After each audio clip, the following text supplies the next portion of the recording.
2-point win over the Rockets playing without Kevin Durant, and it was Boogie Cousins who had his best night in a Golden State uniform. You see the numbers, 27, 8, and 7 season highs for him in points and assists, and they ran their offense through him much of the night, especially in the post. These are second spectrum stats. He had 18 post-ups. That's the second most by any player in a game under Steve Kerr. So as we projected, and again, Jalen is here and Frank Vogel is with us this morning, they're using him in ways they've never used the big before, and that is not only giving him opportunities, but as you're going to show us, it freed up Klay Thompson to have a big night too. And it creates a level of balance for the Golden State Warriors, who we talk and enamored so much about their three-point shooting, and rightfully so, because the Splash Brothers have done a level of shooting.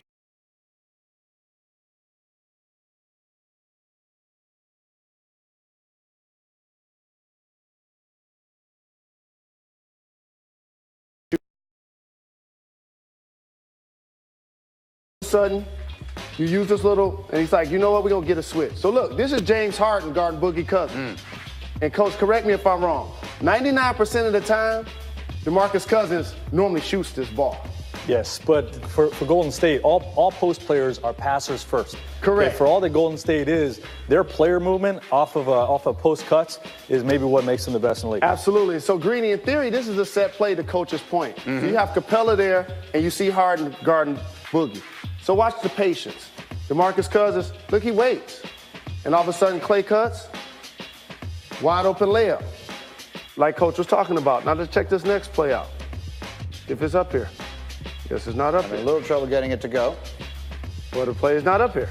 So that is what it is. Okay. Well, here's a play. Is this the same play? The same play. Okay, same play. So we'll come out of it here and we'll just talk for a moment. The bottom line of it is that Klay Thompson scored 30 points last night. Yep. And as you say, he's generally a catch and shoot guy, first and foremost. And they are moving the ball and they're integrating Boogie Cousins. I heard Steve Kerr after the game say, we got 15 games left. We're all still figuring this thing out together. They have to figure out the best way to utilize Boogie Cousins on the offensive side. Yeah, and there's two parts of this post game for Cousins. Okay, first is posting his own man. Okay, but in a switching world that is today's NBA, now you're posting up against smaller guards all the time. You're exploring the cuts, okay, and if all that gets exhausted and you don't get anything for Klay or for Steph or for KD, okay, then Cousins just goes to work in the post, and he's maybe the best in the league at it. So it's a lethal weapon for them, and it's going to continue to grow. See, unlike his whole career, he's been the #1 guy. There are going to be nights in the playoffs where he does that, and there are going to be nights when you don't even realize that he played. Absolutely. Think about it like this. When DeMarcus Cousins was a member of the Sacramento Kings, he was their best player.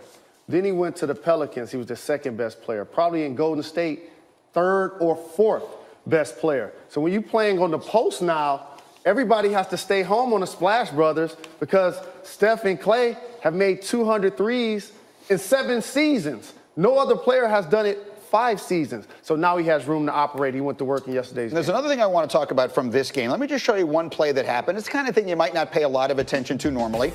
But with about 3 minutes left in the game, this is James Hardan working on Steph Curry. And Curry played great defense on Harden all night. Watch this.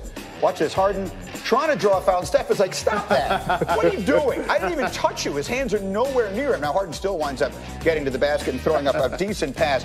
But it's just sort of an interesting moment to me, Jalen, because I wonder, we all watch James Harden, and this is a league full of flopping. They make European soccer look normal. but I think Harden seems to take it to a different level. How do players around the league perceive that? They got a terrific amount of respect for James Harden. A few years ago, when the league and the fans and the media voted for MVP, the players voted for James Harden, okay? And he won the MVP last season as well. The most unique offensive weapon that the game has seen, in my opinion, since Wilt Chamberlain. He's the only guy at some point of his career that's going to lead the league in total three-pointers made, total assists, total free throws made, okay? So this guy plays at all levels of the basketball floor, and that garners respect from your opponents. I agree. Listen, you're getting no disagreement out of me. The flopping aside, which drives me crazy, I think he's the MVP of the league this year, and I don't even think it should be close. But I will say, you made a point this morning as we were talking in the meeting that actually, when those guys are defending him, they're so afraid to get a foul call, sometimes it opens things up for him. Yeah, it's not just the free throw total at the end of the night on the box score. It's how many times, I fouled him on the last play, so I got to keep my hands back. I got to keep my body possession back. You almost have to get out of his way at times, and it makes it easy for him to score. That's why you're seeing 36 points a game. And usually the guy that's going to take a lot of threes isn't going to be the guy that leads the league in free throws attempted. So he takes a pounding getting to the basket, and he continues to put the defense on its heels. And also with his step back, usually lefties are able to put their left foot first and then step back and shoot it. So that has the D on its heels already. So now that he can make that shot, it opens him up to get to his left hand. That's why when you watch the game, you say, why can't they stop him from going left? That's exactly why. He had 29 last night, but not enough. Again, the Warriors beat the Rockets by a deuce. This Saturday, we'll see the Warriors again. Saturday primetime on ABC. It's Steph, KD, and Golden State in OKC to take on Russell and the Thunder. Our coverage begins with NBA Countdown at 8 Eastern on ABC, and you can always watch it all on the ESPN app, no matter where you may be. All right, back to the National Football League. Ravens made a bunch of moves. They had a bad early part of the week and then a very good day yesterday. They signed safety Earl Thomas, 4 years, $55 million for Earl Thomas. And then they get a deal with running back Mark Ingram, 3 years, $15 million. And so where does Ingram make a big difference for them? Ideally in the red zone. The Ravens offense was 20. He's rushed for 34 touchdowns on red zone attempts in the last 5 seasons. Only Todd Gurley has more. So again, they were busy yesterday, and the busiest man in the business is our Adam Schefter as we work our way through free agency here. Good morning, Shefty. Let's get to some other things. Let's start with Teddy Bridgewater. He met with the Dolphins last night. What are his thoughts right now? Well, we had thought for a minute there he was just definitely going back to New Orleans. Where are we now with Bridgewater?